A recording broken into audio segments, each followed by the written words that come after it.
Alrighty, what's up, pro wrestling fans of all shapes and sizes from all around the world? Welcome to another live pro wrestling talk brought to you by Blitzball Champ Gaming. My name is Blitzball Champ Jason Ingram. It is Sunday night, December 14th, 2025. As you can see, still wearing my Carolina Panthers shirt, even though that we lost earlier. Lost by 3.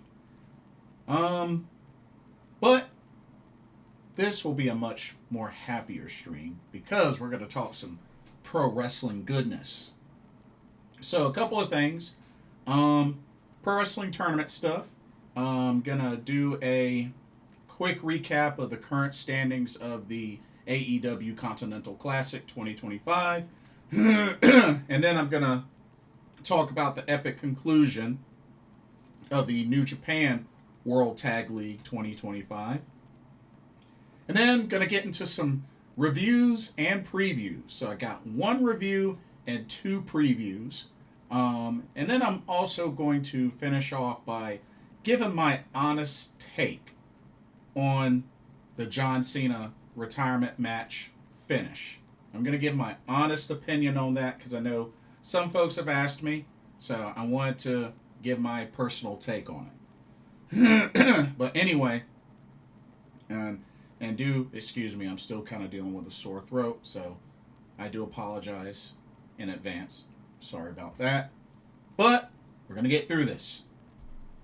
So I actually want to start off with the AEW Continental Classic. I want to go ahead and start off and knock that out since that won't take long.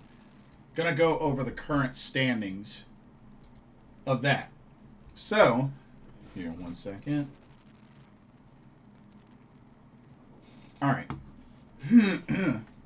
Let's go ahead and jump into the standings. Okay, starting off with the Blue League. Right now, sitting at the bottom with only 0 points on 0-2 record is Roderick Strong. 2 losses to Orange Cassidy and Konosuke Takeshita. But he's still not out of it yet. But he's got to start winning. He's got to start getting on track. We have 3 competitors that have 3 points each. They are Jon Moxley, Orange Cassidy, and Mascara Dorada. Let's take a look at Jon Moxley. He has a 1-2 record. He has the 1 victory over Mascara Dorada, but then lost 2 straight to Claudio Castagnoli and Konosuke Takeshita. So, he's dealing with it kind of rough. But, we'll see how it goes. And as a matter of fact, let me see. As a matter of fact, he's actually, he's actually in danger. When you think about it. Yeah, he's actually in danger. So let me actually adjust this. Okay? Because he can't afford another loss. He only has 2 matches left. Yeah, he's got 2 matches left. He can't afford another loss. Let's see. Orange Cassidy, 1-1. Victory over Roderick Strong. A loss to Claudio Castagnoli. He's still very much in it. He has 3 matches left. Same thing with Mascara Dorada. 1-1, 3 points. He has the victory over Claudio Castagnoli, but a loss to Jon Moxley. But he has 3 matches left. And right now, the top 2. We got 2 that have 7 points each. They are Konosuke Takeshita and Claudio Castagnoli. Let's look at Claudio. He has a record of 2-1-1. So, 2 victories over Jon Moxley, Orange Cassidy, a loss to Mascara Dorada, and a draw with Konosuke Takeshita. Now, Claudio, he only has one match left. He has one match left. And then Konosuke Takeshita, he is 2-0-1, so technically he's at the top. Victories over Jon Moxley and Roderick Strong, and the draw with Claudio Castagnoli, but he has 2 matches left. So, this side is starting to wind down a little bit. There's a few that have 2 matches left. There's a few that have 3 matches. Claudio only has 1 match left. So, it's really close. It's really close. But yeah, Mox needs to win. He needs to win out. He definitely needs to win out in order to really have a shot. So, we'll see how it goes. But, right now, Konosuke Takeshita and Claudio Castagnoli are the top 2 right now. So, we'll see how long that stays. But anyway, let's take a look at the Gold League. So the Gold League, all right, let's see. Sitting at the bottom with 0 points on an 0-2 record is Jack Perry. So had the loss to Kazuchika Okada, and remember, Darby Allin had the loss to Kevin Knight, which, Jack Perry inherited that because that was originally Darby Allin's place, but had to withdraw due to injury, was not medically cleared. Jack Perry was his replacement, just to kind of catch everybody up. So, but Jack still has 3 matches left. He could still make a comeback. So he's not out of it yet. 2 competitors have 3 points. They are Pac and Kevin Knight. So looking at Kevin Knight, he has the 1 victory over Jack Perry. Well, it was originally over Darby Allin. I'm sorry. Originally over Darby Allin. But 2 losses to Speedball Mike Bailey and Kyle Fletcher. He has 2 matches left.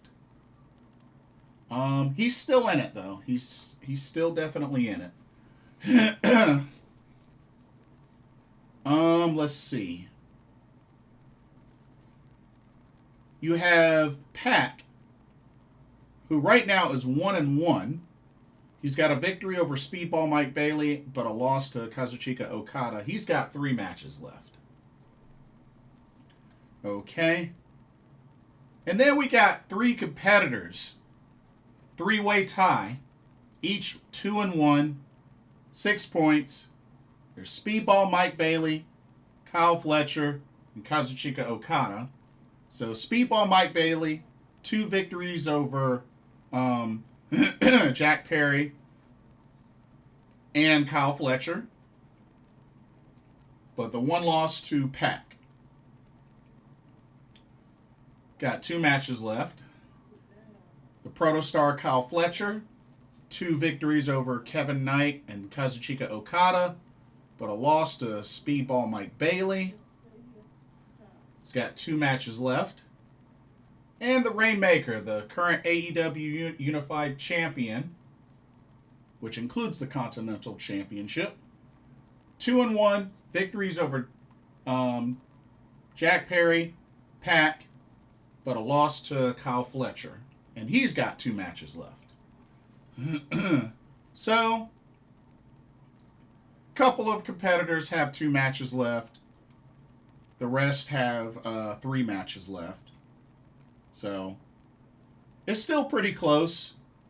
Still kind of low scoring for some. But I think once this week starts going by, I think we'll definitely have a better idea of who it may look like that will make it to the semifinals. I think once we get through this week. But we shall see. Here, let me save it. But we shall see. And it's been made official that, of course, remember, they're going to do the semifinals and the finals at World's End. At AEW's World's End, which that will take place Saturday, December 27th. So a couple of days after Christmas. The Now Arena in Chicago, Illinois. So we got that to look forward to, as that is the destination where they will wrap this tournament up. But by the time we get there, we'll at least know who the Final Four will be, who will advance to the semis. But, like I said, we'll see how this week goes. Okay. Switching gears to the World Tag League, the New Japan World Tag League. Now, it's finally reached this epic conclusion. So the final 4 matchups came down to TMDK versus Bishamon, and it was Yoda Gabe Kidd versus the Knockout Brothers. Those were the final 4 matchups. And I have to say, Blood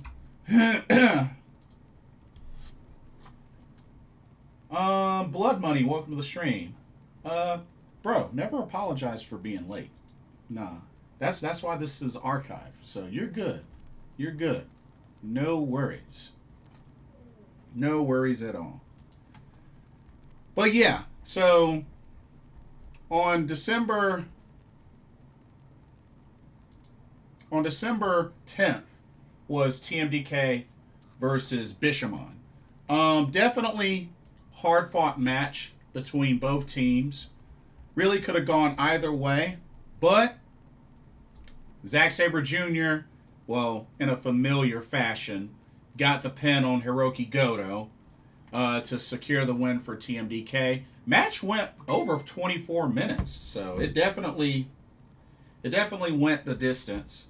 And it's big for TMDK considering the team that they beat. I mean, after all, Bishamon has won 3 World Tag Leagues together. So some may say that was an upset. TMDK beating Bishamon. It's a fair argument. Definitely a fair argument. And then Friday, December 12th, we had Yoda Gabe Kidd take on the IWGP Tag Team Champions, the Knockout Brothers, Yuto, Ice, and Oscar. That was a good match. It definitely looked like Gabe Kidd and Yoda were definitely on the same page in this match, especially compared to previous matches. And it definitely worked out for them. They hit the War Blaster, which is, combination of that Lariat Gene Blaster, which I thought it was pretty cool. It's cool that they were able to get a tag team finisher together. You know what I mean? It's funny considering these two used to tear each other apart. But Yoda Gabe Kidd were able to knock out the Knockout Brothers from the tournament to punch their ticket to the finals. And then, just earlier today, we had the epic finals in Kumamoto between TMDK, Yoda Gabe Kidd, and I have to say, it was a phenomenal main event that went over 32 minutes. 32 minutes, 40 seconds to be specific. It went the distance. And I tell you, for how well that main event went, you know what? The 2 teams in the main event deserve to be in the finals. I'm going to just keep it real. They deserve to be in the finals. Yoda Gabe Kidd and TMDK, Zack Sabre Jr., Ryohei Oiwa, they definitely showed that they deserve to be in the finals. Hands down. But, surprisingly, it would be Ryohei Oiwa pinning Gabe Kidd. pinned him after hitting the grip for the 1-2-3. To be honest, I was kind of thinking Zack Sabre Jr. was going to get the victory for his team, but shout out to Ryohei Oiwa picking up the victory for TMDK.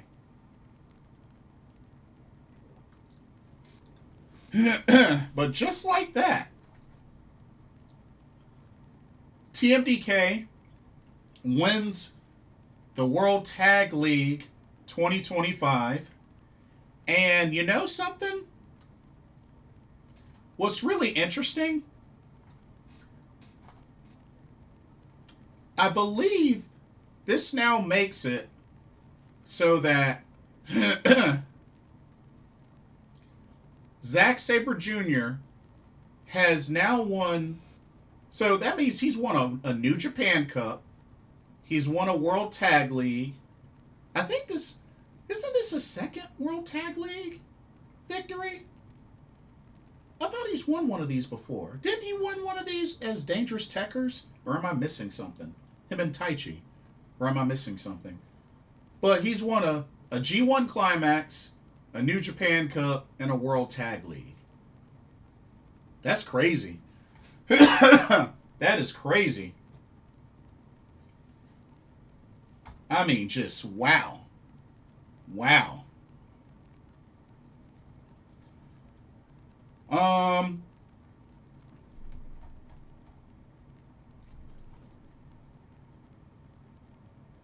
What was it? I could have sworn him and Taichi had won one before.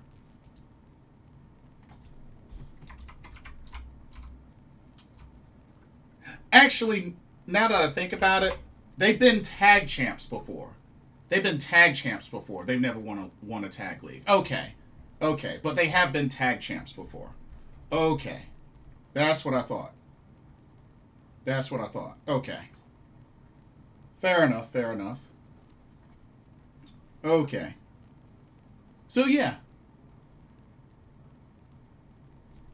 And well, shoot. Now, if you want to get technical, Zack Sabre Jr.'s won a World Tag League. He's won a New Japan Cup. He's won a G1 Climax. He won the because remember, he was the inaugural New Japan World Television Champion, and they did a tournament for that, and he won that. So that's what, 4 tournaments he's won? Dang. Impressive. Yeah, that's impressive.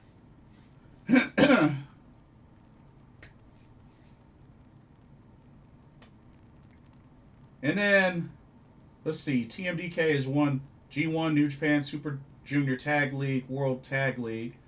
Oh, yeah, that's right, because they won, the Ichiban Sweet Boys won the Junior Tag League last year.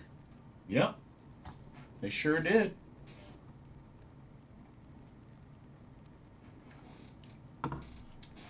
But that was quite an epic main event for the World Tag League. And then also shout out to Master Wado, Yo, and Toru Yano. They had a successful never open weight 6-man tag title defense against House of Torture, which, I mean, after all, I'm always happy to see House of Torture lose. So, there was that. But yeah. And also El Phantasmo did an open challenge for the TV title, which he defeated TMDK's Hartley Jackson, which, you know, it was good to see Hartley Jackson again, which I did get a chance to see him once when I was in Japan.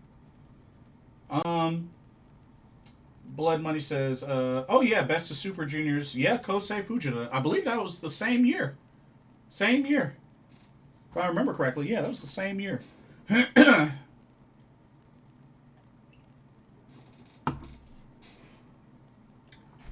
But, what a win for TMDK. So, I think it's safe to say they're going to get a shot at the Knockout Brothers at Wrestle Kingdom 20. But then again, they're probably going to do something crazy where... watch them do something crazy like, you know, whoever wins that match, they're going to eventually get challenged by Gabe Kidd and Yota Tsuji. Because when you think about it, they did beat the Knockout Brothers, you know, in the tournament. So there is that. So who knows? They may get a tag title shot at some point. It won't be at Wrestle Kingdom for obvious reasons because Yota Tsuji is going to be in the main event anyway. So, or at least, did they say that that's the main event, or is Tanahashi's match the main event? Now that I think about it, is Tanahashi's retirement the main event?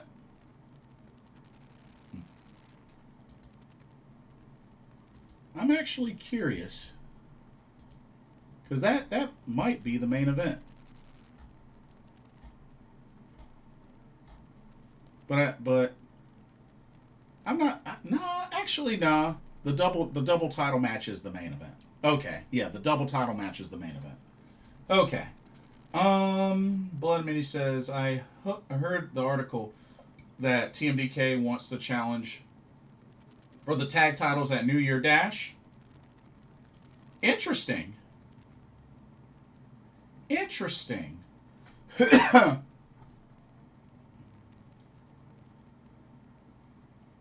So they want to have the title match at a show where it's typically the match card is random. Huh, interesting. No, New Japan hasn't announced the full card of Wrestle Kingdom. Well, yeah, there's still matches to be announced. My thing is, I am not so sure they should make Tanahashi's retirement match the main event. I don't think that should be the main event, personally. I mean, we'll see, but I don't think that should be the main event.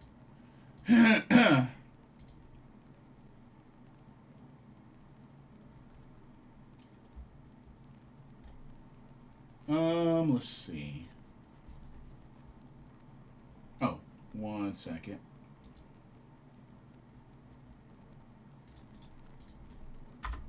Okay. So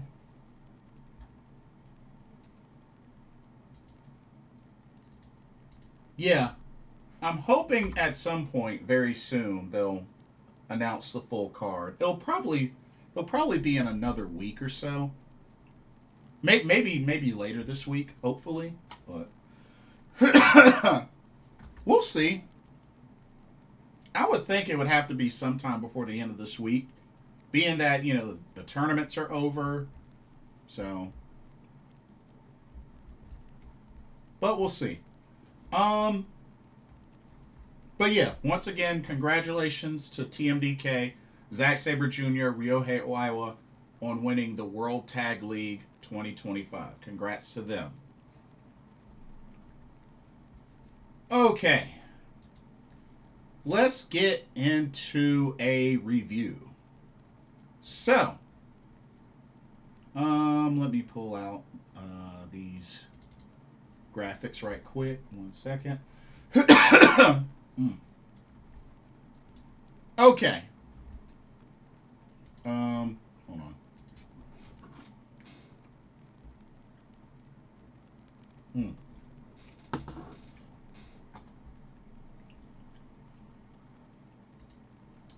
Okay.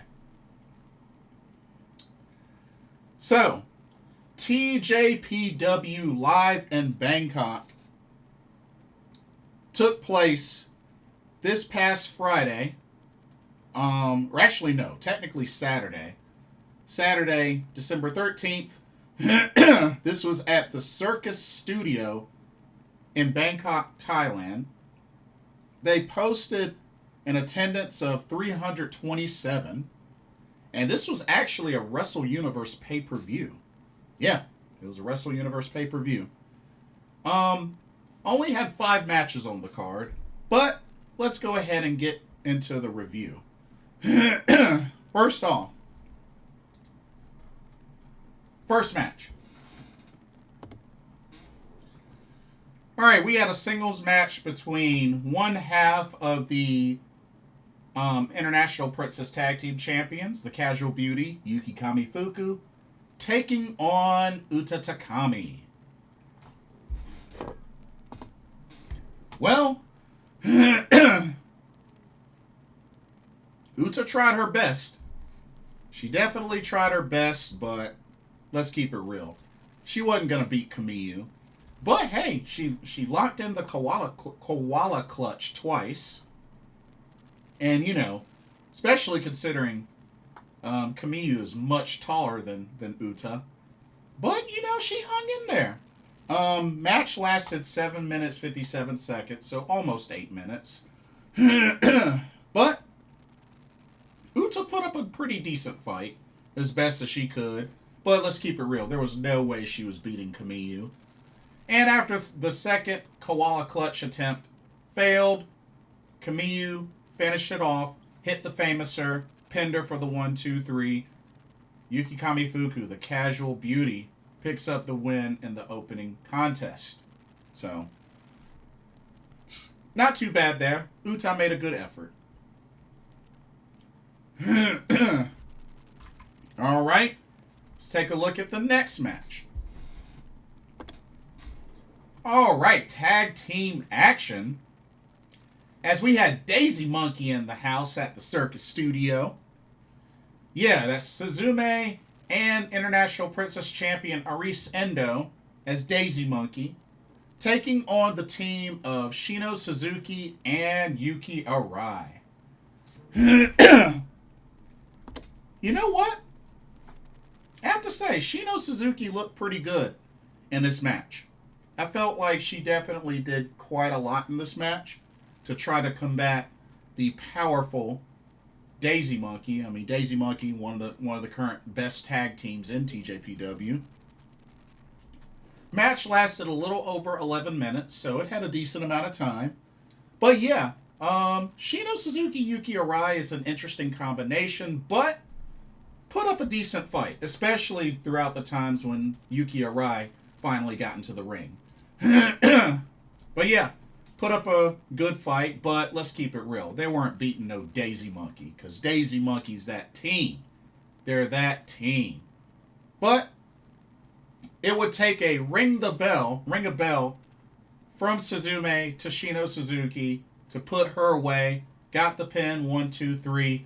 Daisy Monkey, your winners in Thailand. Good overall match. But it was always good to see Daisy Monkey compete. You know, I feel like it's been a while since they've competed as a tag team, so always good to see Daisy Monkey do their thing. Alrighty. Let's go to the next match, which is the first of 3 championship matches that happened on this show. Let's do it.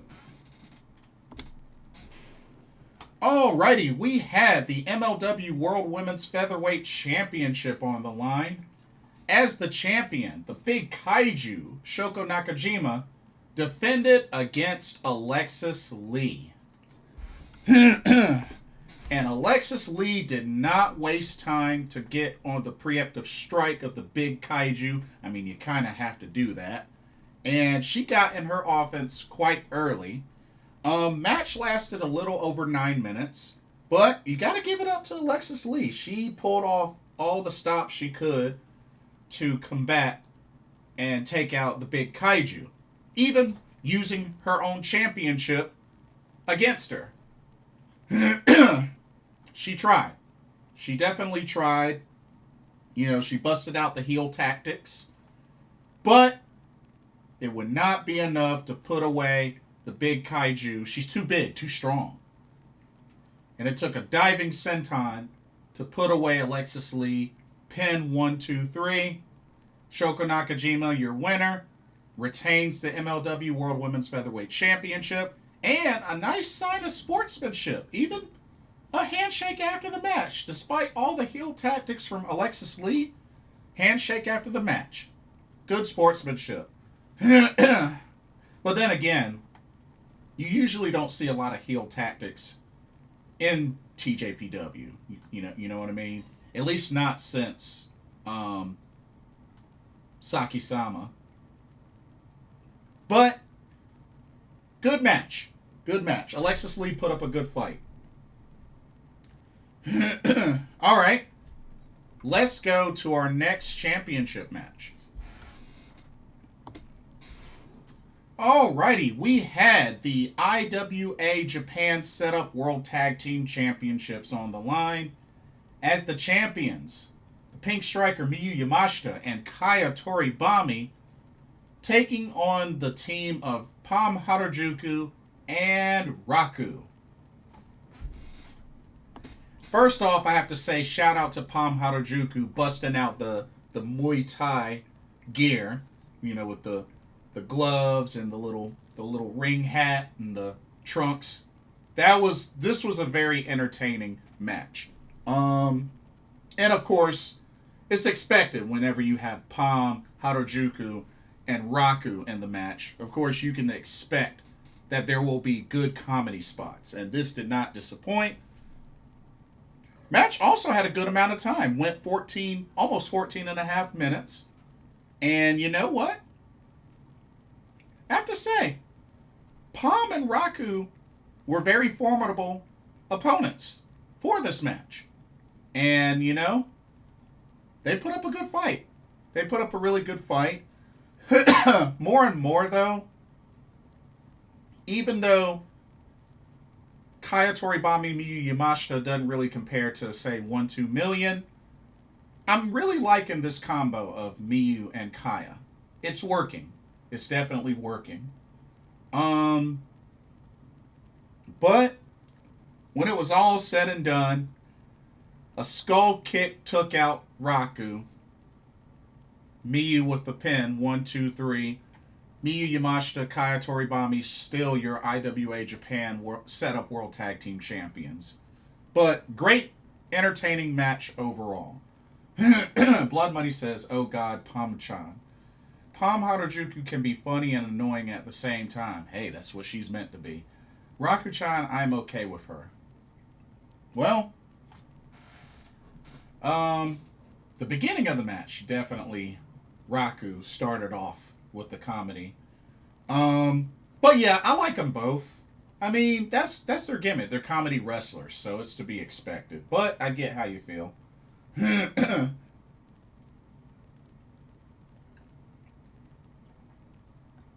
I did get a chance to meet them both when they were in Philadelphia last year. Raku's really cool. And Palm is hilarious. And she's cool to chat with. I highly recommend meeting them if you ever get the chance. And that goes for anybody. Okay, and then the main event of TJPW Live in Bangkok comes down to the Princess of Princess Championship on the line. As the champion, Miyu Watanabe defended against Matcha.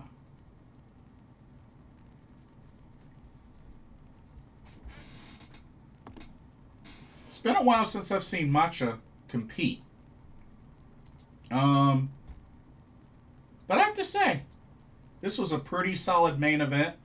Definitely went back and forth. And Matcha definitely put up a great fight against Miyu Watanabe.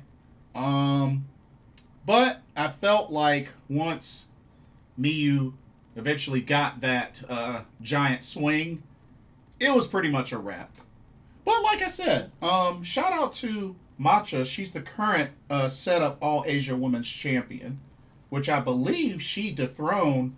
I think she dethroned Palm Harajuku. No, it was Raku. She dethroned Raku. So, like I said, that was a pretty good showing in this match. Matcha and Miyu Watanabe. But it took a while. It took a good while. This match lasted 17 minutes, 47 seconds. So almost 18 minutes. So pretty good amount of time for the main event. But it would be a teardrop from Miyu to Matcha to put her away. Pinned her for the 1, 2, 3. Miyu Watanabe, still your Princess of Princess champion. So good stuff there. No title changes on the show. Enigma, welcome to the stream. Good to see you. But yeah, no title changes to the show. Miyu Watanabe got on the mic afterwards. Matcha got on the mic afterwards. Everybody got into the ring for a final pose. And you know what? Sounds like the folks... It definitely seemed like the Thai crowd was definitely into the show. So that's good. That's really good. And like I said, their attendance was 327. So, not bad. I mean, it definitely looked like a pretty small venue. I think the only thing was the audio issues were kind of a little bit annoying. But, overall, it was still a pretty decent show. I don't know if it was really worthy of it being a pay-per-view, but it was still a pretty good show. Not to mention, I mean, they ended up having, let's see, 1, 2, 3, 4, 5, 6, 7, 8, 9, 10, 11, 12 TJPW ladies for this show. That's not bad. For a 5-match card, that's not bad. 12 ladies? That is not bad at all. That is not bad. Okay. Now, we're going to switch gears to some previews. And as a matter of fact, one of the previews is for TJPW. As we now know the full card for the first TJPW show of 2026 called Tokyo Joshi Pro-Wrestling 26. That's right, first show of the year for the promotion. And it will take place at a very familiar venue, Korakuen Hall in Tokyo, Japan on January 4th, which is also the same day as Wrestle Kingdom. So I do advise that being that I am somebody that went to this year's TJPW 25 and Wrestle Kingdom 19, I highly suggest if you plan on doing the meet and greet after the TJ show, just be prepared because you're most likely going to miss some of Wrestle Kingdom if you do that. I'm just saying. Be prepared.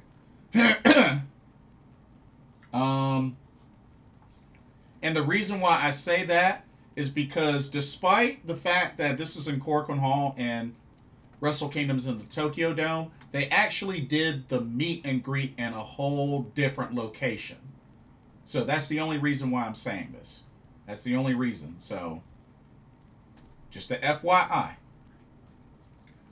But, anyways, let's talk about Tokyo Joshi Pro Wrestling 26.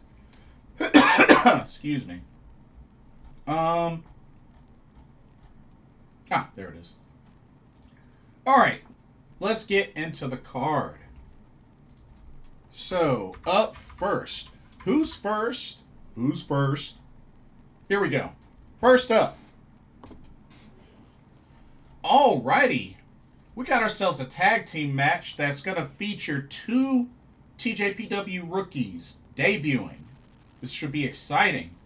So, we have the team of rookie Anri and Uta Takami, who of course won this year's Next Generation tournament and is a member of the Up Up Girls. They will take on the team of rookie Ren Konatsu and newest TJPW rookie Shion. Well, I definitely have to say Anri and Uta Takami definitely have the advantage. But a big part of me really wants to see Ren Konatsu on the winning side. Because I like Ren Konatsu. I really do. It's really hard to say because I don't know what Shion and Anri will bring to the table. But this is definitely going to be a match to really focus on those two new TJPW trainees. So, I want Ren Konatsu to be on the winning side, but I'm gonna predict that Uta Takami and Anri pick up the victory. I just have that feeling. I mean, Anri has the rookie tournament winner of this year on her team, so I kind of have to give them the advantage. But yeah, Uta Takami and Anri is who I'm picking to win. Should be good though. All right, let's go to the next matchup. How about some trios action? All right, we have 6-woman tag match trios. Team number 1, we got Toga, Yuna Manase, and Chika Nanase taking on the trio of Kira Summer, Himawari, and Shino Suzuki.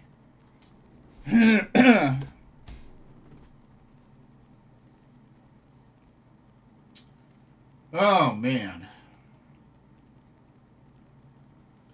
I kind of have to give team number 1 the advantage. I mean, having Yuna Manase on your team is kind of a big deal.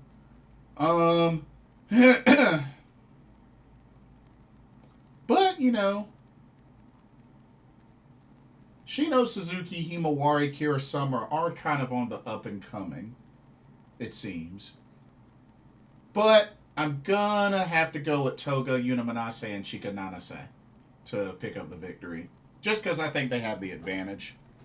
You know, having Yuna Manase on your team, I'm just saying.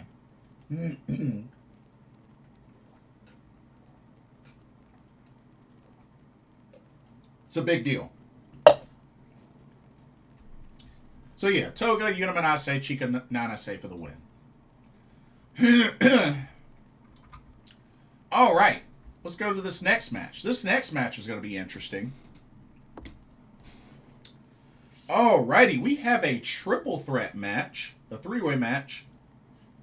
We got Aja Kong versus the White Dragon Rika Tatsumi versus Mahiro Kiryu.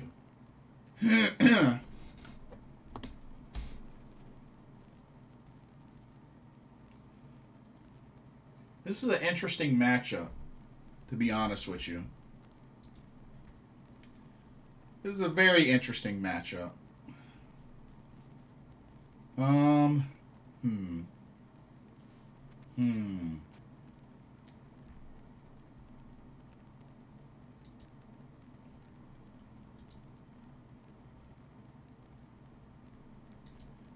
You know, the funny thing about this, if certain things would have not gone the way they did, this probably could have turned into a Iron Man heavy metalweight championship match. But, I mean,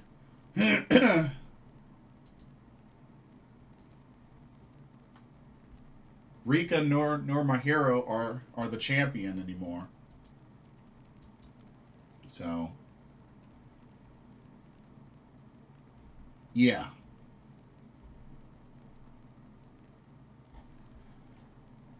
Well, I'll be rooting for Rika Tatsumi to win, but probably somebody like Aja Kong is probably going to win. But I'll be rooting for Rika Tatsumi. Because I like the White Dragon. I've met the White Dragon. She's really cool. All right. Let's go to the next match.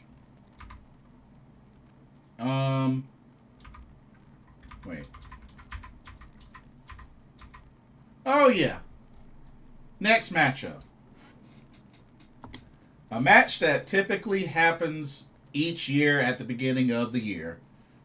And that's the big kaiju Shoko Nakajima versus Hyper Misao, her Kyoraku Kiyome teammate.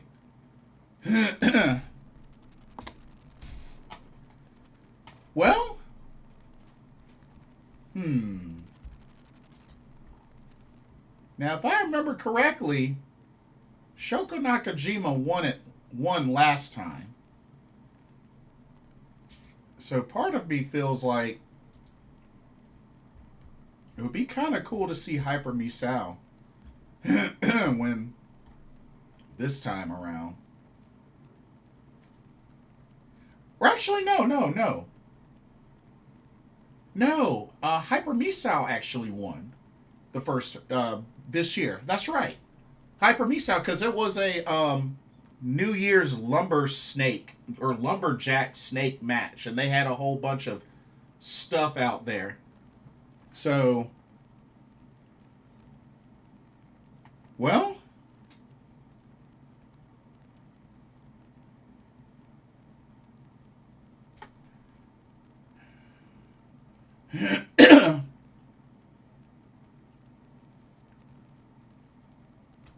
I guess I'll probably say for the record, I'm going to say Shoko Nakajima gets her lick back. Yeah.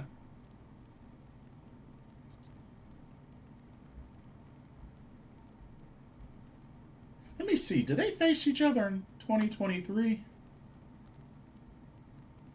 Yes, they did. And it was a draw.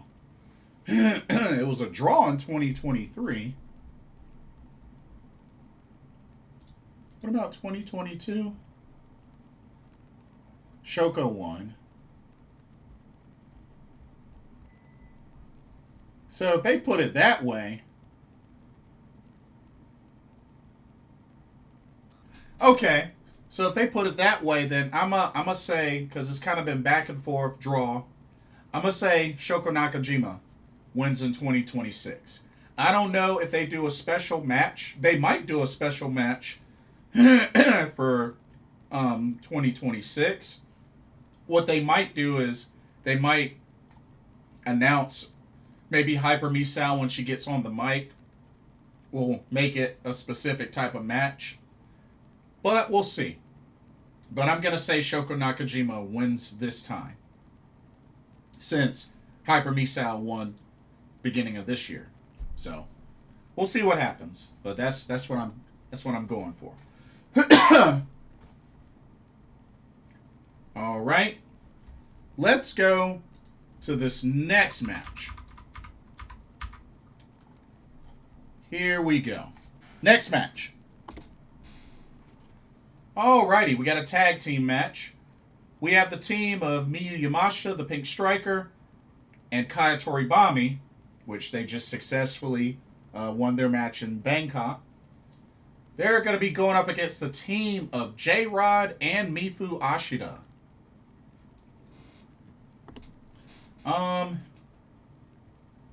Honestly, I'm going to have to go with Miyu Yamashita and Kaya Toribami. Yeah. Even though J-Rod will be, a big deal, Mifu Ashida has not really been much on the winning side in matches. And she has yet to get a singles victory, I believe, ever since she debuted in TJ at the beginning of this year, because I was actually at that show.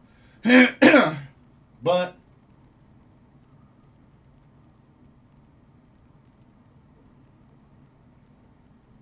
I don't think Miyu and Kaya are gonna lose this one. So yeah, I'm gonna say Yamashita and Toribami pick up the victory.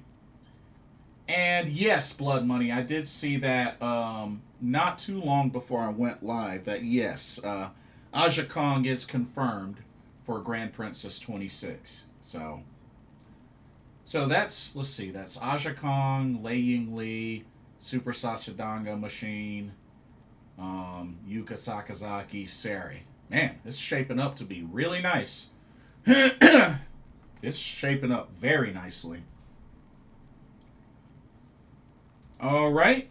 Let's go to our next match. This next match is rather loaded. All right. We have another trios match. And this one's very stacked. Excuse me. Team number 1, we got Yuki, Arai, and the return of the magical sugar rabbits, Mizuki, the popping sugar rabbit, and the magical girl, Yuka Sakazaki. And they'll be taking on the trio of Palm Paler, which is Palm Harajuku and Maxi Impaler, and Raku. This should be a very exciting match. I'm actually pretty hyped for this match. Max the Impaler. So the thing with Max is that Max is going to be in Japan for a couple of months. So I'm pretty sure going to see Max quite a bit throughout those few months in Japan. But anyway, shoot. You know I gotta go for Yuki, Arai, and the Magical Sugar Rabbits to win this match. And that is exactly what I'm gonna do. But I expect there to be a great dose of comedy in this match, given everybody that's in this match. So, and with the reuniting Palm Paler, I think we're definitely gonna get plenty of that.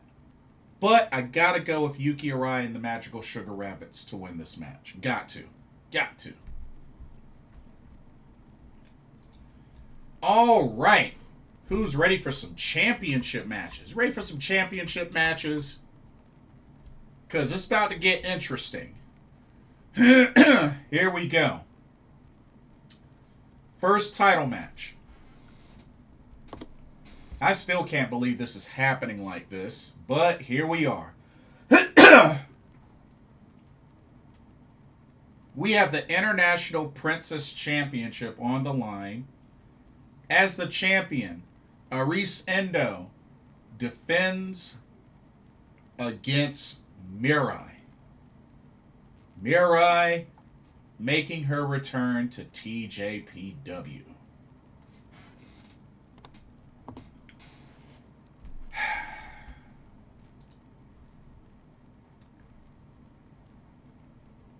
Oh man, this is wild. Mirai's return, and she gets a freaking title shot. I'm not too crazy about that idea, but here we are. So this will be Arisu Endo's, if all goes like this will be her third defense of the International Princess Championship.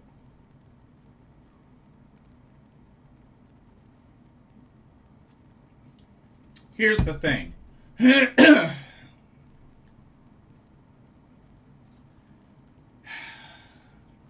Blood Money says, does Mirai need to win the International Princess title, or Arisu Endo retains? Well, here's the thing. Number one, Mirai's not even a member of the roster. You gotta remember, she's part of Michinoku Pro. So that's one thing. And two, I would be under the assumption that if she were to win the International Princess Championship, then we would be seeing that would mean we're going to see her a lot more in TJPW. Because here's the thing. What's she going to do? Take it to Michinoku Pro and defend it? They have no women's division in Michinoku Pro. So, honestly, I would have felt better if Mirai just had like a special singles match instead of a title shot. But I am pulling for Arisu Endo to retain. I really am. Because while Mirai is definitely very capable of winning this title, it really doesn't make sense for her to win this title. Unless there is a legit plan that she's going to be wrestling in TJPW a bunch, It makes no sense for her to win this title. Makes no sense for her to win this title. So I'm gonna say Endo pulls it off. I'm gonna say Endo pulls it off and retains the championship. But like I said, it's very possible. We have to remember, Endo is the same person that knocked out Miyu Yamashita from the Tokyo Princess Cup this year. So, with her being capable of defeating Miyu Yamashita one-on-one clean, she can do the same thing to Mirai. Just saying. Just saying. Yeah, Blood Money, I would agree. Endo retains. I think that just makes the most sense. All right. Let's go to our next championship match. This one ought to be interesting. Check this one out.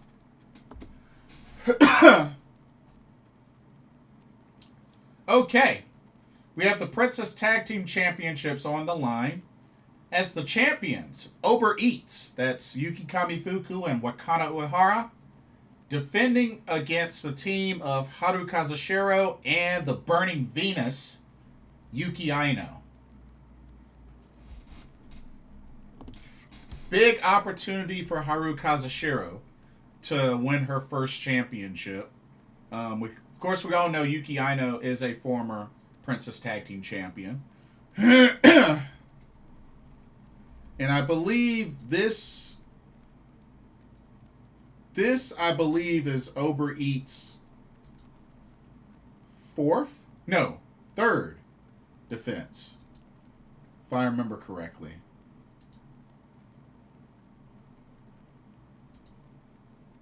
Third. No, actually, this will be their second defense. Wait, really? Only second defense? Huh. Wow. They need to get them more defenses.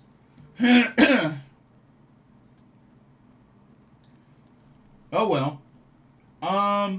But to be honest, you have a very well-established team in Uber Eats. So I really don't see them losing to Haru and Yuki Aino. So I'm going to say Uber Eats retains. Because you got a very good, newly established tag team there that I think you need to continue to build up. So, Uber Eats, definitely. I love what they've been doing. I love the pairing. Uber Eats for the win. Blood Money also agrees. Uber Eats retain. Yeah. It was already a big deal that they defeated a formidable tag team to win the belts in the first place, being Kyoraku Kyome at Wrestle Princess 6. So, I really would like to see them get some more defenses in and continue to build them up. And then, the main event of Tokyo Joshi Pro-Wrestling 26. The Princess of Princess Championship on the line. As the champion, Miyu Watanabe will defend against Suzume.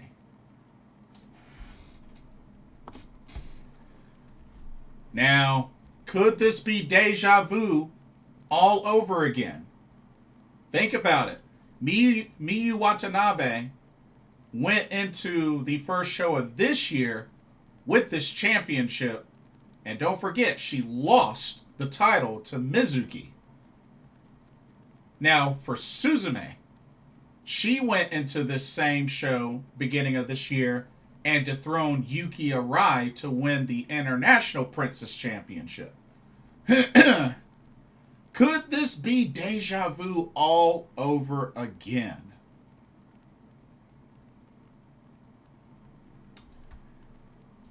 Oh, man.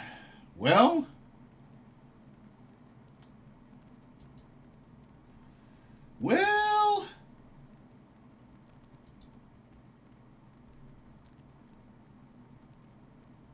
it would be wild. It would be very wild. if that happened again, but I don't think lightning will strike twice like that again. This will be Miyu Watanabe's fourth defense, and although I truly believe that Suzume will put up an epic fight in the main event, I believe she will come up short, and Miyu Watanabe will retain the Princess of Princess Championship. And the reason why I say that is because I think what's going to happen afterwards, I truly believe, and I had talked about this before, especially with other friends, I could see after this match, Miyu Watanabe retains, she gets on the mic, and I truly think that she's going to call out Yuka Sakazaki. Because remember, Yuka Sakazaki is the only original pillar of TJPW that Miyu Watanabe has never beaten. So it makes the most sense. Miyu calls out Yuka and agrees to put the title on the line against Yuka Sakazaki for Grand Princess in March at Ryogoku.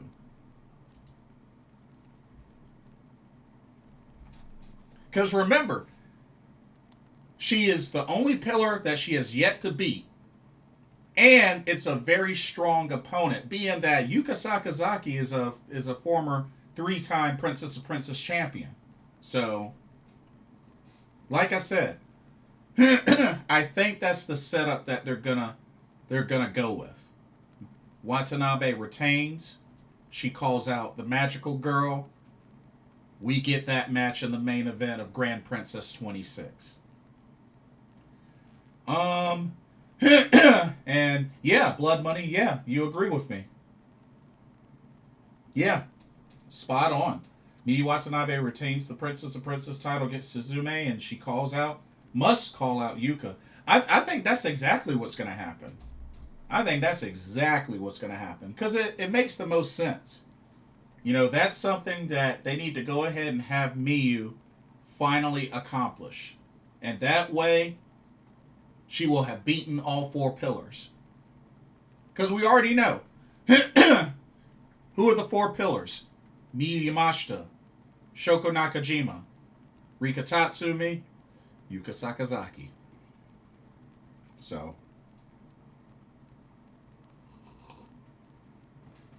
that's all that's got to happen. This is a very good card. A very good card. For the first show of TJPW for the year 2026, this is a very good card. And like I said, I had a blast at the first show of this year, which I was there live. So I have no doubt this show is going to deliver in Corcoran Hall January 4th. And like I said, it's a nice, great tune-up show leading up to Wrestle Kingdom 20. So I encourage as many as possible to check this one out before they check out Wrestle Kingdom. Okay. And now there's one more preview I wanted to do.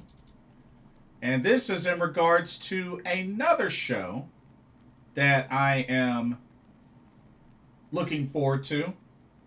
A show that I got to attend the beginning of this year. And that is Noah the New Year 2026. They are going to be right back January 1st at the Nippon Budokan, which is a very, very awesome looking venue. But yeah, January 1st, New Year. So let's get ready to get into that. Blood Money says, forgot to mention, Hanare will return to New Japan sooner rather than later by Callum Newman. Oh yeah, that's right. They're supposed to be doing a faction showdown. I think it's Bullet Club War Dogs versus United Empire. That should be interesting. Should be very interesting.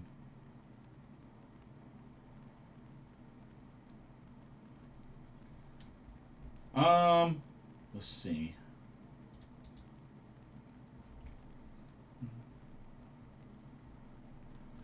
Okay. So yeah. Knowing the new year 2026, which I believe is going to be another Abema pay-per-view. But yeah, January 1st, Nippon Budokan. There's 9 matches. And a good handful of championship matches as well. So, let's jump right on into it. Here we go. Alrighty. Let's start right from the bottom here. Right from the bottom.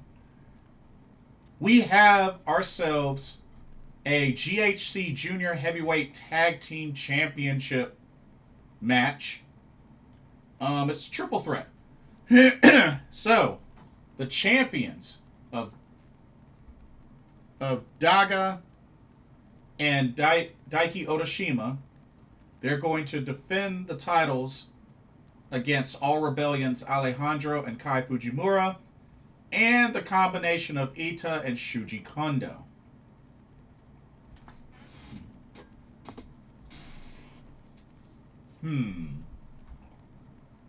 Well,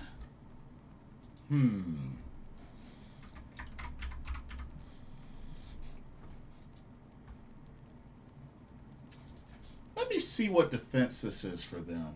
I think this is only like their second. Yeah, I was right. Second defense. And apparently together they're known as the Los Intocables. It's an interesting name. But, so yeah, this is their second defense.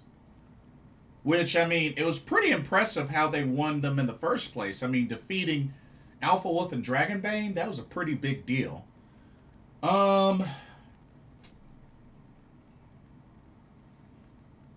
be honest, I think you got to keep these titles on them for a little bit longer.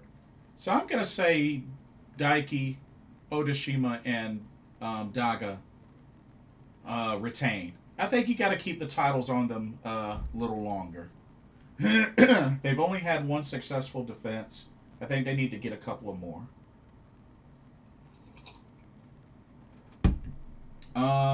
Blood Money, you're going for the champs to retain as well? Okay. Right on. Okay. Let's go into the next match. Alright. Need y'all to go up one and to the right.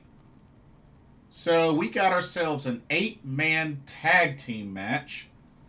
We have Team 2000X made up of Masakita Miya, Takashi Sugera, Tadasuke, and Jun Masaoka. They're going to be taking on the team of Kazuyuki Fujita, Minoru Suzuki, Shuhei Taniguchi, and Junta Miyawaki. Wow, that's quite a combination on that second team. Combination of strength and speed. And strong style. It's a pretty formidable team, though. And they need to be, especially going up against Team 2000X. But I got a feeling that Team 2000X is going to come away with the victory. Of course, y'all know I'm a big Masakita Miya fan. Despite him joining Team 2000X, I'm still a big Masakita Miya fan. So I'm a little biased.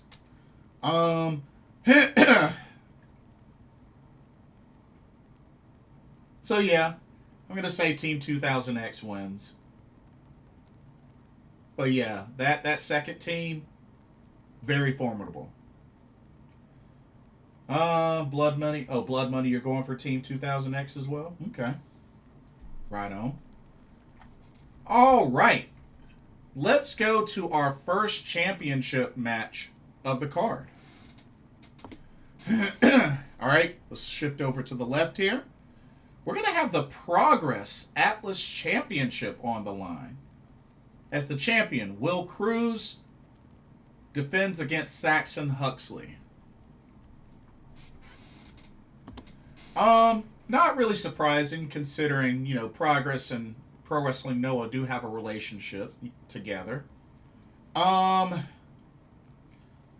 don't really know that much about Will Cruz. I do know a decent bit about Saxon Huxley, though. Well,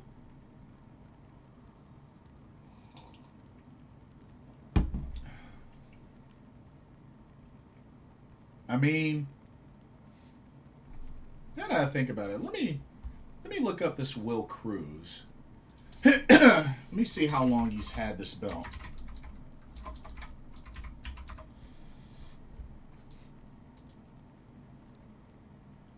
How long has he had this belt? 78 days. Okay, this is actually his... This will be his 4th defense. This will be his 4th defense. Well, I've been to one Progress event, by the way, when they came to the States last year as part of the collective. So my Progress wrestling knowledge is kind of minuscule. And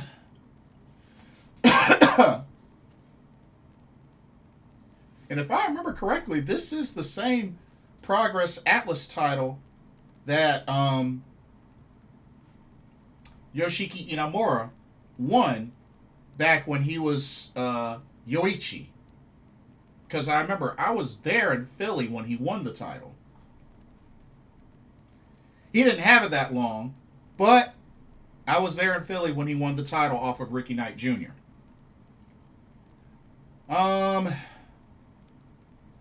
To be honest, I'm going to say Will Cruz retains. Although, it would be kind of neat to see Saxon Huxley win. I don't see the title dropping in Noah. I just don't see it. So I'm going to say Will Cruz retains. Blood Money's also going Will Cruz. Yeah, I just don't think that title's going to change hands in Noah. If it was a Noah title, maybe. But, yeah.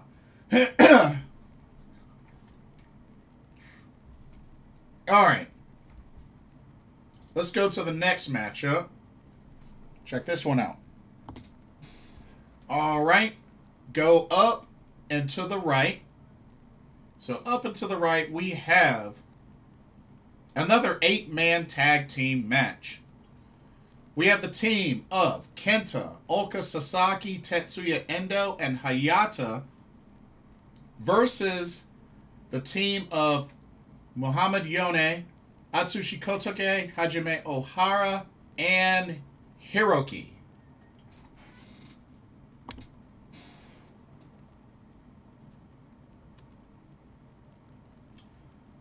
To be honest, I feel like this is kind of one-sided. I think this is kind of one-sided. I gotta go Kenta, Ulka Sasaki, Tetsuya Endo, Hayata to pick up the win. I just think that side is very much more stacked than the other team. Not to mention, Hajime Ohara is usually on the winning side of a match. Or not on the winning side, on the losing side of a match, typically.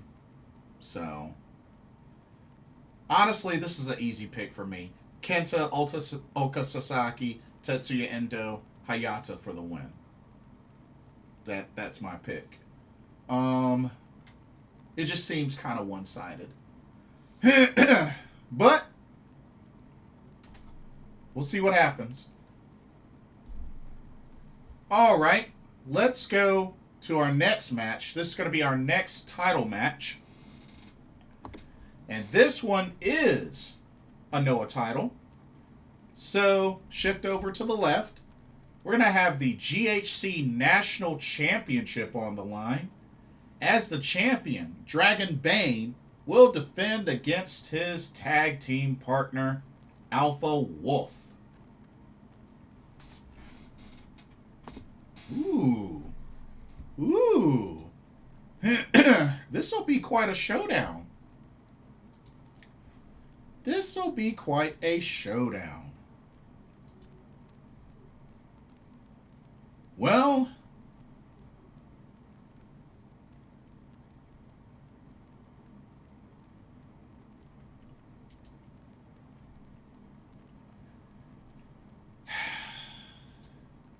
this one's tough.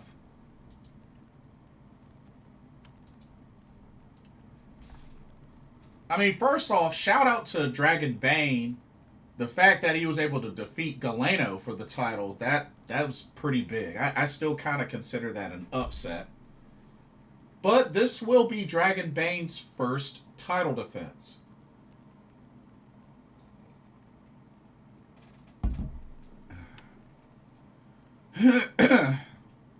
To be honest, this could go either way. This could actually go either way. I mean, shoot.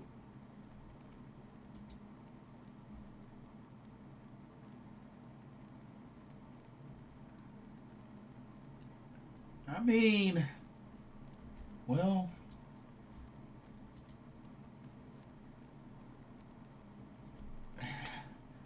I don't know. Like,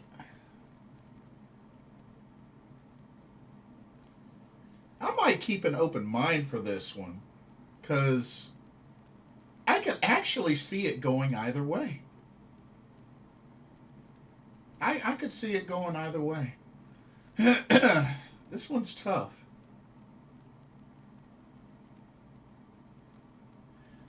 Actually, I'm going to stay neutral on this one. I'm going to stay neutral on this. Because this could really go either way. Blood Money's going, it's going Dragon Bane. Okay. Yeah. I mean, I think it could go either way, realistically. But we shall see. Alrighty. Let's go to this next match. This is a very special tag match. Alright, let's go up and to the right. We got ourselves a special tag team match where we have the team of Kaito Kiyomiya and Jack Morris taking on the Good Brothers themselves, stepping foot into a Noah ring. Carl, the Machine Gun Carl Anderson, and Doc Gallows. I mean, you know I'm going to have to be a little biased here. I got to go with the Good Brothers. I mean, Carl Anderson's from North Carolina. I mean, y'all know I love my North Carolinian wrestlers because I'm from North Carolina.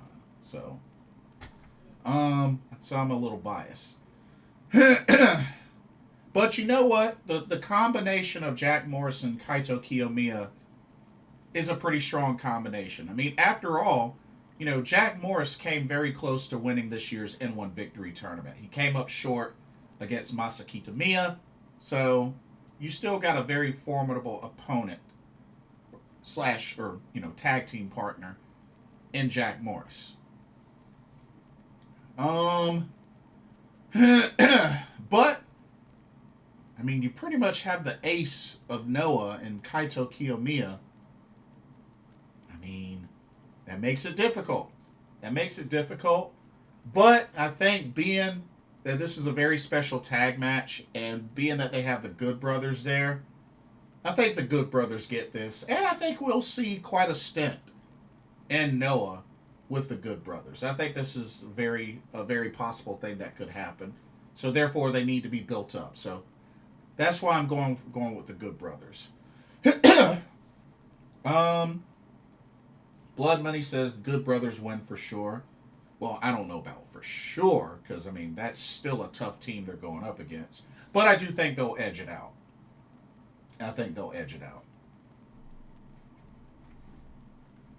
All right, let's go to the next match. All righty. We will have the GHC Tag Team Championships on the line.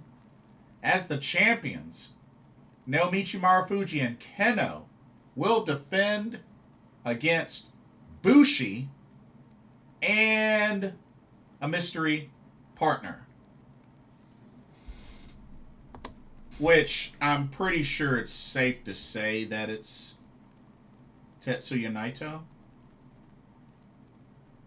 I can't really think of who else it could be other than Tetsuya Naito. So that's what I'm booking on or banking on. I'm banking on it being Tetsuya Naito.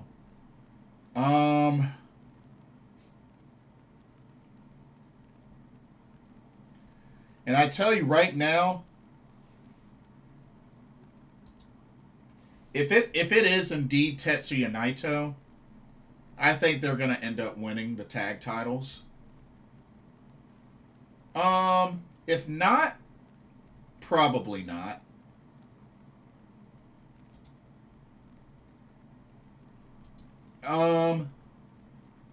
But at the same time,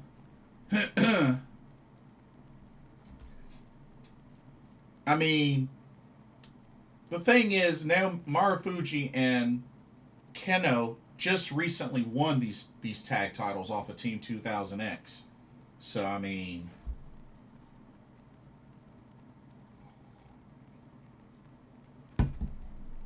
there's still that concept of, you know, they could get that one defense in, or it could be a one and done. It could be a one and done. But I'll say this. If it is indeed Tetsuya Naito, I think Bushi and Naito win the tag titles. If it's somebody else that's not Naito, then I think there might be a much better chance that Marufuji and Keno retain. But yeah, like I said, I'm assuming that X is Naito, because I really have no idea who else it could be. And Blood Money is going for Bushi and X. Well, who do you think X will be? If not Naito? Because I'm pretty sure it's going to be Naito. I mean, I don't know who else it could be. So. Alrighty. Let's go to our next match. And this is a match that I've been looking forward to the most. I have a feeling this match could be my favorite match of the whole entire card. Alright. Go up to the top right. This is for the GHC Junior Heavyweight Championship. This is the match I've been waiting for, as Hiromu Takahashi, the champion, will defend against Amakusa. Those of y'all that know me well know that I am a big Amakusa fan. Of course, Amakusa is a former two-time GHC Junior Heavyweight Champion, and he's also the winner of the Tag League, the Junior Tag League. He won it with Junta Miyawaki. But yeah, and I know Hiromu kind of played the heel in this sort of feud, this setup. But I definitely would like to see Amakusa win this title back. Because remember, he won this title off of Daga, and then he turned right around and lost it right back to him. So I really would like to see Amakusa have a much better reign. He had a couple of defenses when he won it the first time. But let's see. Hiromu's had the title for 98 days, which is interesting. He's defended this title once in Noah and once in New Japan. Crazy, isn't it? But I'm going to be rooting like crazy for Amakusa, because I really would like for him to dethrone Takahashi and, you know, this be back on a Noah guy. And to give Amakusa a legit reign. So I'm gonna go Amakusa to dethrone Hiromu Takahashi to become the new and then become 3-time GHC Junior Heavyweight Champion.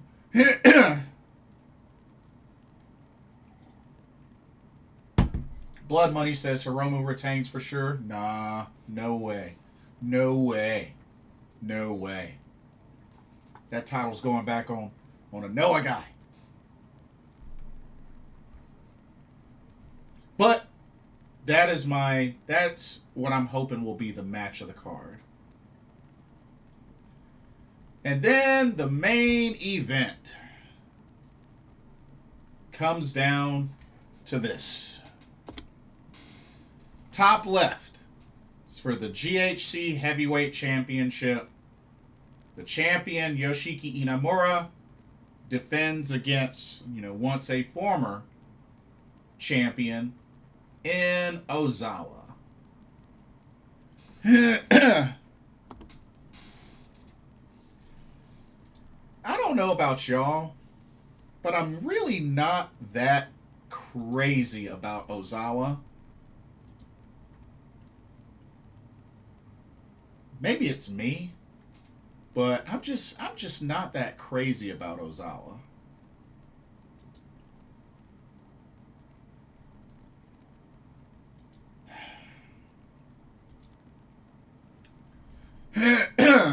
But he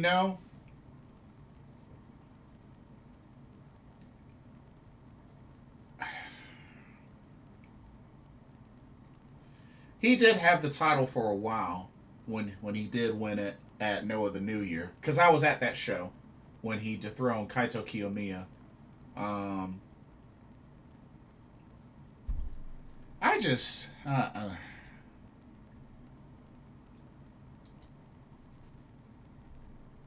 and I mean, kudos to Yoshiki Inamura. I mean, being able to defeat Kenta to win the title in the first place and then defending it successfully against Kaito Kiyomiya, that's a pretty big deal. That's a pretty big deal. But see, this is another situation that could be deja vu all over again. Because remember, Ozawa at this year's Noah the New Year won this same GHC Heavyweight Championship. He could do the same thing against Inamura come January 1st.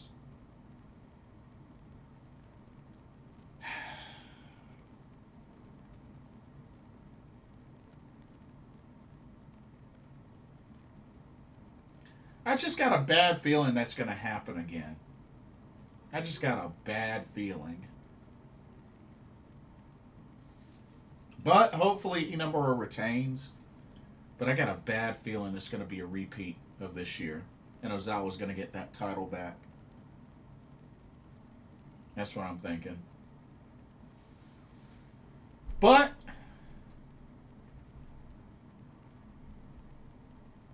overall, pretty solid card. I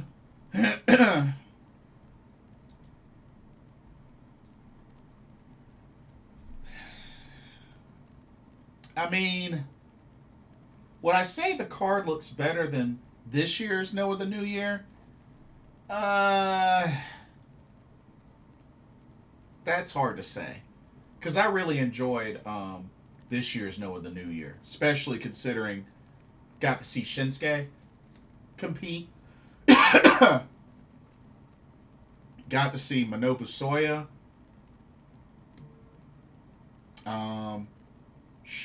Omos. That was unique.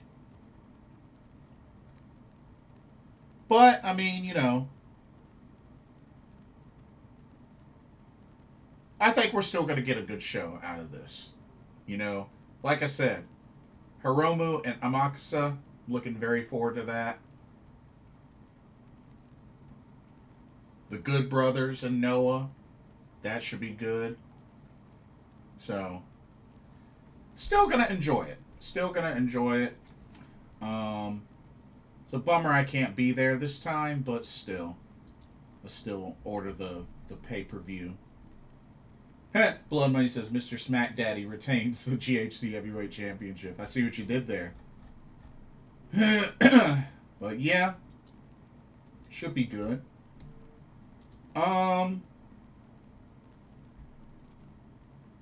Also, I have to mention this. I gotta mention this. So, Haruka Umesaki recently defended her WWWD Single Championship against Debbie Keitel. And then afterwards, she relinquished the title.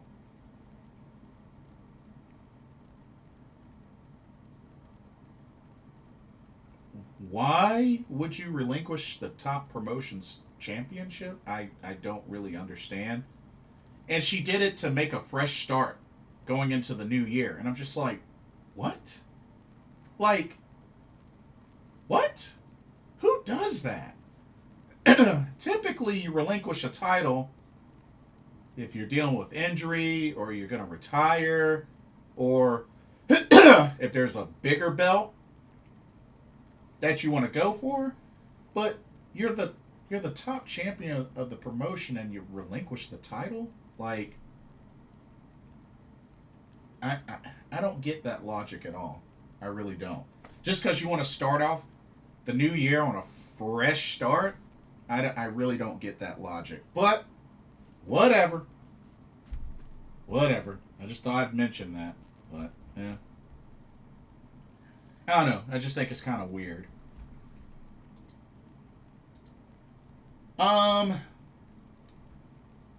Okay. So,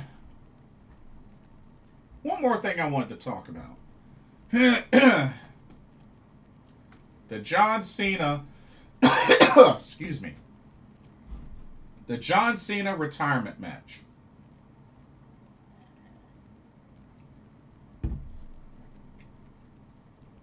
Him and Gunther.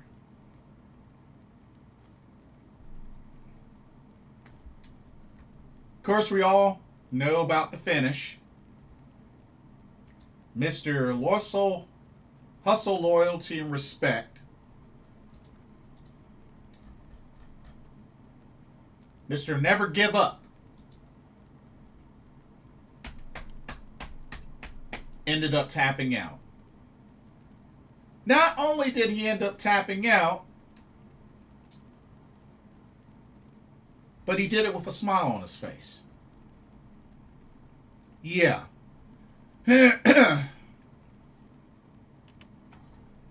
Yep.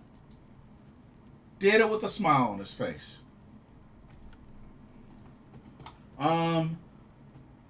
Now, pretty much that was the longest match of the whole card. I don't think the rest of the matches were even 10 minutes. This went 23 minutes. But here's the thing. A lot of fans are flipping out because of that finish. A lot of fans are flipping out. But here's the thing, y'all. I kind of look at it almost sort of like similar to when Brock Lesnar ended Undertaker's undefeated WrestleMania streak. Here's my thing. Number one, it was Cena's last match. It was his last match. Number two, you go back to Gunther's promo. His whole promo, the main emphasis was on making John Cena give up. Finally, give up. And third, you look back at it. You look at Cena's face when he was in that sleeper. The dude was smiling, had a smirk as he tapped out. Like, come on. He pretty much, I'm willing to bet money that was his idea to go out like that. So I really don't... Like, I understand why people are upset at the finish, but should we really be that surprised? Should we really be that surprised? It's his last match. I mean, he gave up, he tapped out gracefully, and that's it. I mean, it's not like there was any title on the line or anything like that. They did a tournament, which I thought it was dumb that they even did a tournament for this, because we all knew, with all the dirt sheets and everything, that it was going to be Gunther. But yeah, folks then lost their minds, booing Triple H, slandering Triple H, and apparently Gunther, as he left the building, had to have security escort him because, to protect him from fans. It's just like, if anything, it's a big build-up for Gunther going forward, being that he's the one that deemed retired John Cena.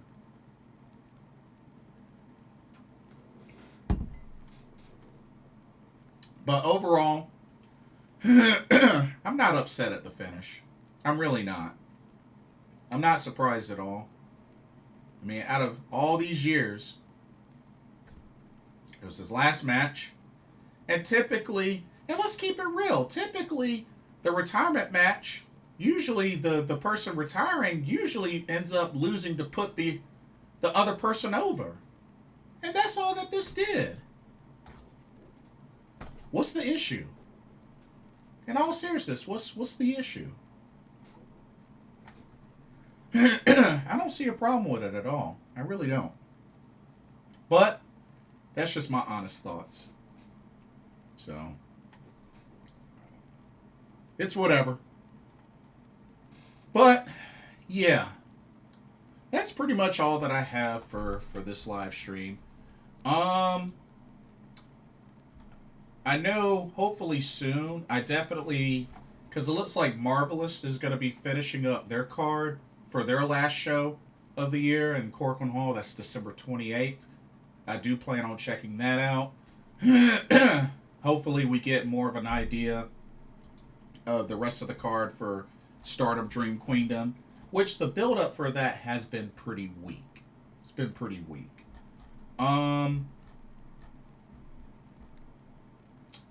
I know Marigold is starting to put together some more matches for First Dream, so I'm actually looking really forward to previewing that when they finish the card for that. But yeah, a lot to look forward to. But I want to thank everybody for coming through and chatting it up with me. And yeah, like I said, I know I'm dealing with a sore throat. Hopefully I can overcome this ASAP. I'm sorry in advance. But those that are checking out this archive later, let me know your thoughts on, first off, how do y'all feel about TMDK, Zack Sabre Jr., Ryohei Oiwa winning the World Tag League for this year? Let me know what you thought of TJPW Live in Bangkok. Let me know your predictions for Tokyo Joshi Pro-Wrestling 26 and Noah the New Year 26. And let me know your honest thoughts and opinions on the John Cena retirement match finish. And don't forget to like, comment, subscribe, follow, all of the above. Thank you so much for watching. Hope y'all enjoyed this live stream. For another pro wrestling talk, brought to you by Blitzball Champ Gaming. My name is Blitzball Champ Jason Ingram. Hope everybody has a blessed start to the week, and I will see y'all in the next video and our live stream. Good night, everybody.